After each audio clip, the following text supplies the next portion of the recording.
Salam semuanya. Sebelum saya menyampaikan kesaksian saya,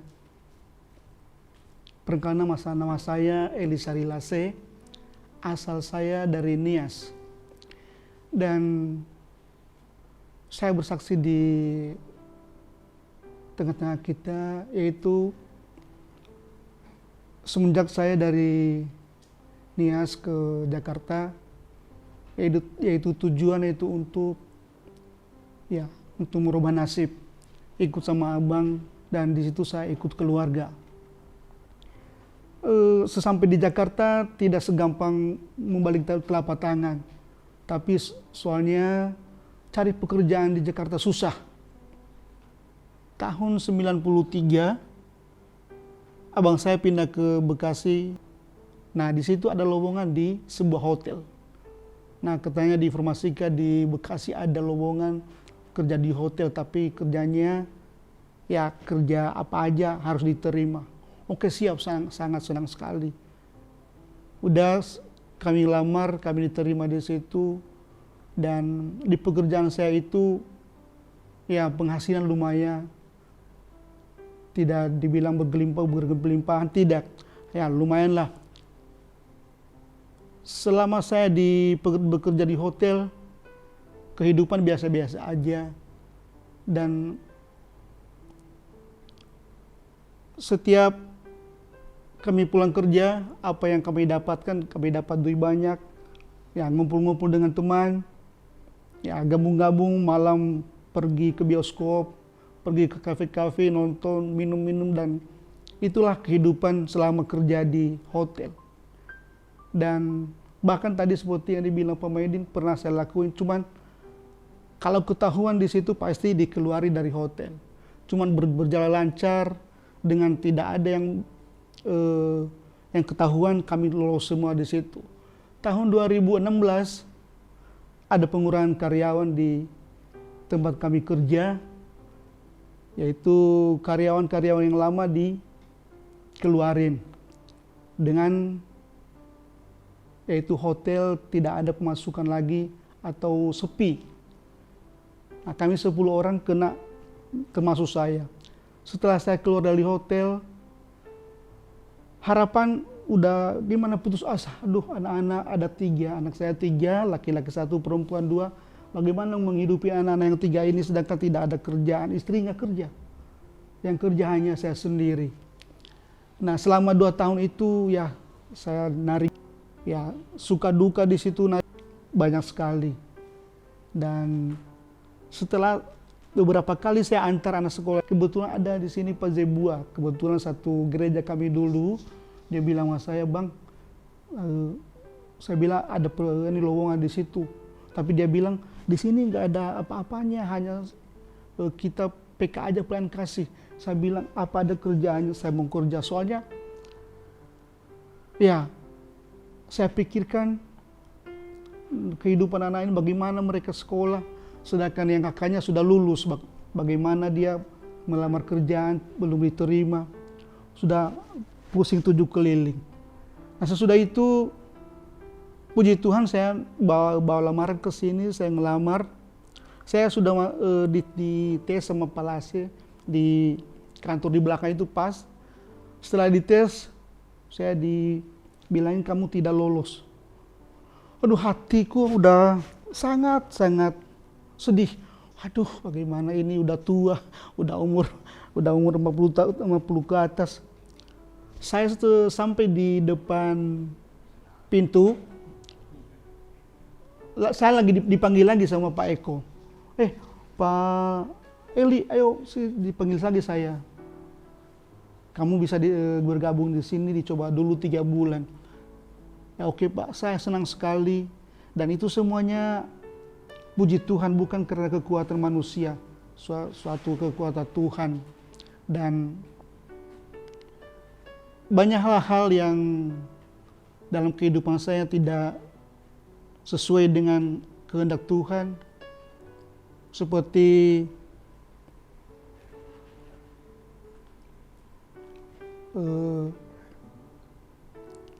tentang istri saya, dulu kami dijodohin. Nah, dalam penjodohan ini dulu sebelum saya nikah dijodohin, saya belum tahu dia dan dia juga belum tahu siapa saya. Nah, sedangkan bos saya aja, saya dulu nikah tahun 98. Bos saya bilang, Eli, kamu apa udah bisa bertanggung jawab tentang calon istrimu? Saya bilang, ya semuanya itu kita serahkan kepada Tuhan. Cerita demi cerita, tahun 98 kami nikah, dan kami nikah di Nias. Tahu sendiri kalau nikah di Nias, biaya bukan biaya yang sedikit. Ya, biaya yang paling mahal. Cuman orang tua saya katanya, yang penting kamu harus nikah dan terserah kalian nanti kemana kalian pergi. Nah itu saya bilang sama orang tua, oke Pak. Mereka bicara di sana dan kami nikah tahun 98. Dan setelah kami nikah 98, saya langsung bawa ke sini. Kebetulan saya ngontrak sendiri. Nah, di situ banyak juga belum selesai ceritanya, masih ada aja cobaan-cobaan. Dulu saya punya HP Nokia yang kecil itu.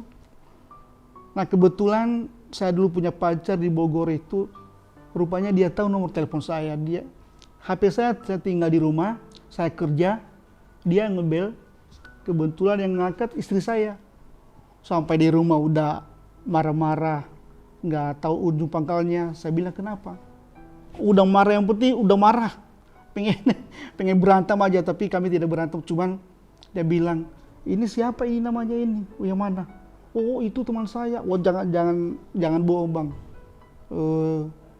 Kalau kita mau terus, kalau kita pengen keluarga, ya udah, mana yang kamu pilih? Dia, saya bilang itu bukan apa-apanya saya. Sekarang kan kamu istri aku sekarang. Tapi dia tidak percaya.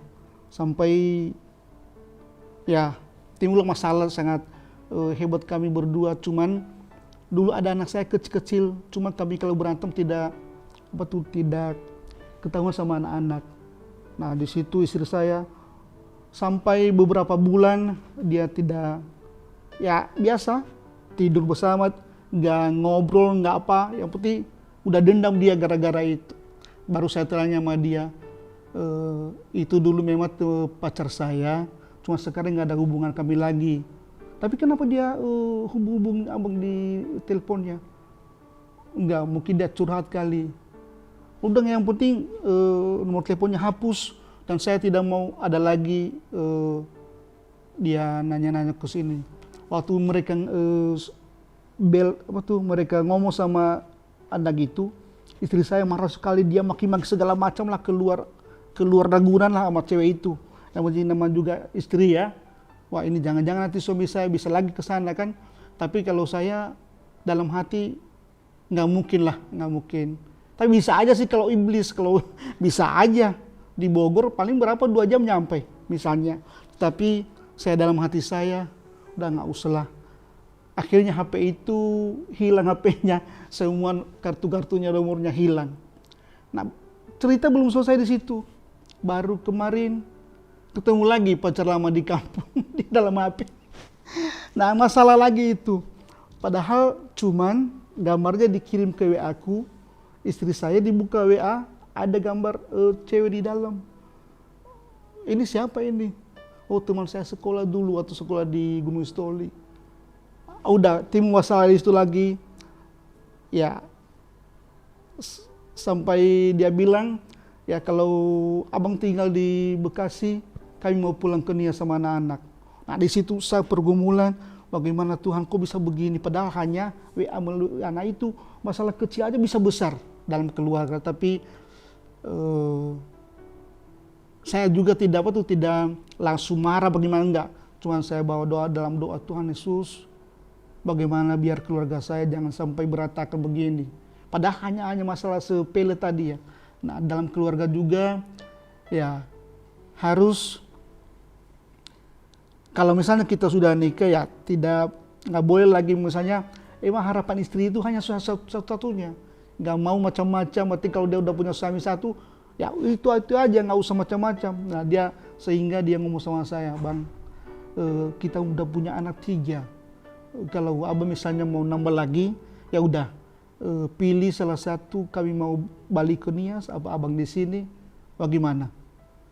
Nah suatu malam, tengah malam anak-anak udah pada tidur, saya dalam hati, ya Tuhan Yesus bagaimana biar ngomong sama istri saya biar nggak ada masalah yang sangat besar. Soalnya kalau kedengaran di kampung sama orang abang-abang ipar saya sama abang saya pasti parah ini masalahnya, bisa ini saya bisa dimarahin lah. Tapi saya panggil dia sambil nangis, kami berdoa. Itu kalau misalnya cewek itu dia udah nikah, cuma sekarang suaminya udah meninggal. Nah karena udah lama nggak ketemu, hampir 25 tahun kami nggak pernah ketemu itu cewek. Nama juga kangen sama teman sekolah ya.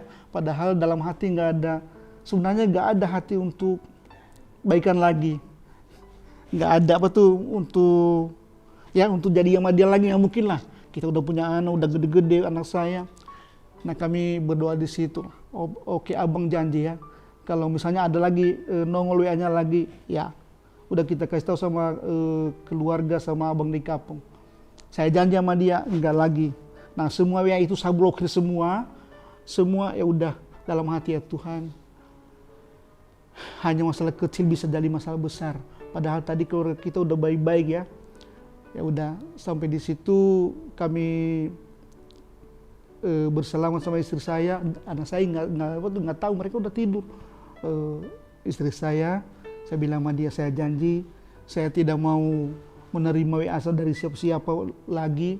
Yang penting kita baharui keluarga kita. Nah sehingga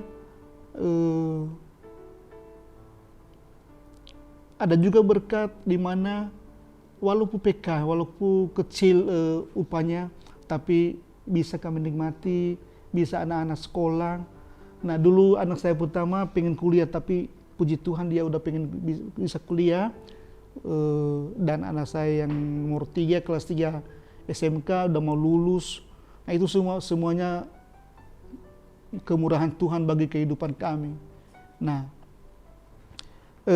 yang saya mau katakan dalam keluarga juga, kalau misalnya ada masalah sebesar sekecil apapun, jangan sampai kita kasih tahu kepada siapapun, kepada pihak ketiga. Soalnya pihak ketiga yang bisa ngompor-ngomporin. Nah di situ nanti bisa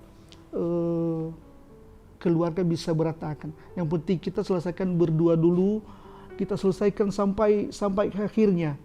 Selesai, jangan sampai misalnya ada orang tua kita, ada teman kita yang dekat, jangan sampai ketahuan orang ketiga. Soalnya orang ketiga ini belum tentu hatinya baik sama kita, belum tentu. Bisa aja dia ngompor-ngomporin, nah ini. Nah bisa juga istri mengerti, bisa juga suami,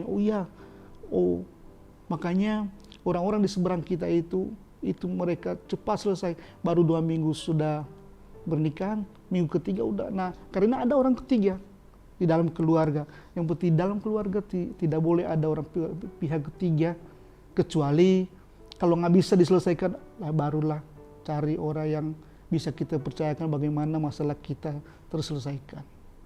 Nah kesaksian saya ini hanya sampai di sini, tidak begitu panjang. Salam sejahtera buat kita semua. Tuhan Yesus memberkati.